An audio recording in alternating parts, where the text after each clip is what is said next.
नमस्तुभ्यं वरदे कामरूपिणी पूजारम्भं करिष्यामि सिद्धिर्भवतु मे सदा। ॐ अनेक जन्म संप्राप्ता कर्मबन्धविदायिने आत्मज्ञानान्विदानेन तस्मै श्री भगवते नमः।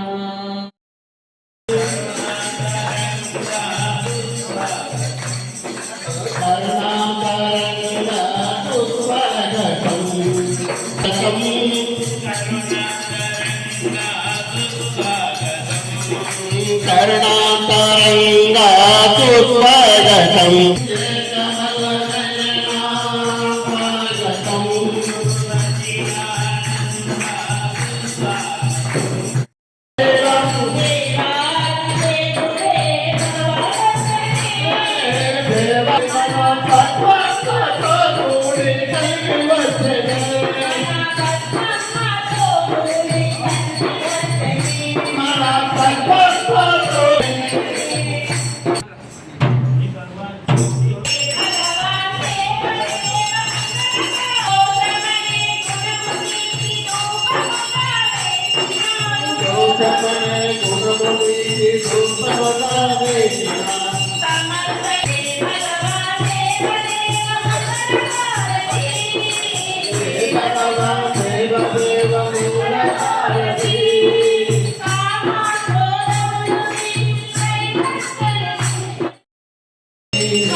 एक रूप में श्रीपाद श्री वल्लभ आ श्रीपाद श्री वल्लभ ఏమన్నారు తల్లిదండ్రులు మీకు కళ్యాణం చేయాలి వయసు వచ్చిందంటే నాకు కాదమ్మా నేను దేశాటన కోసం పోతున్నాను సమస్త జీవులకు ముక్తిని ఇవ్వడానికి వెళ్తున్నాను నాకు కాదు తమ్ముడికి పెళ్లి చేయండి అంటే మీ పెద్దోడి గురించి ఎక్స్పెక్ట్ ఎట్లా చేస్తామంటే లేదమ్మా నేను దానికైనా మించి ఇంకా సేవ లేదని చెప్పేసి ఆయన బయలుదేరిండు తర్వాత శ్రీపాదశ్రీ తర్వాత గాంధాపూర్లో ఉన్న నృసింహ సరస్వతి తర్వాత స్వామి సమర్థ అకల్కోడు మహారాజ్ తర్వాత మాణిక్ ప్రభు షిరిడి సాయి తర్వాత వీళ్ళందరూ ఎవరు పెళ్లి చేసుకోలేదు కళ్యాణం ఎవరు చేసుకోలేదు అప్పుడు ఏమన్నాడు శ్రీపాదశ్రీ వల్లభ నేను కలియుగంలో కలిగి నేర్చి వెంకయ్య గారి కూతురిని పద్మావతి వివాహం ఆడతాడు అందుకోసమే కలియుగంలో వరదరాజుల యొక్క కుమారుడు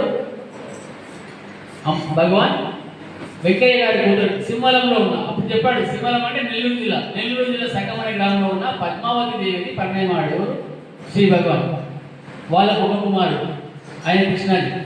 అయితే మీరు ఇది నిజమా అబద్ధమా అని తెలుసుకోవడానికి మేము ఏం చేయాలి, శ్రీపాదశ్రీ వల్లభ చదవండి చరిత్ర. అది మొన్న రిలీజ్ అయింది. ఇన్ని సంవత్సరాలు దాచిపెట్టారు, ఎందుకంటే ఇది బయటికి రావాలని చెప్పేసి.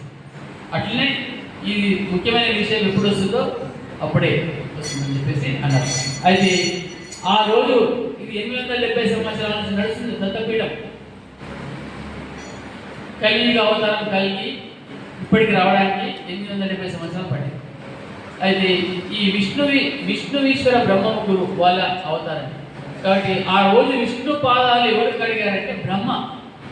ఆ బ్రహ్మ కడిగిన పాదాలు మనం కడుగుతున్నాం. ఆ రోజు విష్ణు పాదాలు కడగడానికి బ్రహ్మం దక్కింది ఆ భాగ్యం. ఈ రోజు మన అందరికి దక్కుతుంది, చూస్తే దక్కుతుంది.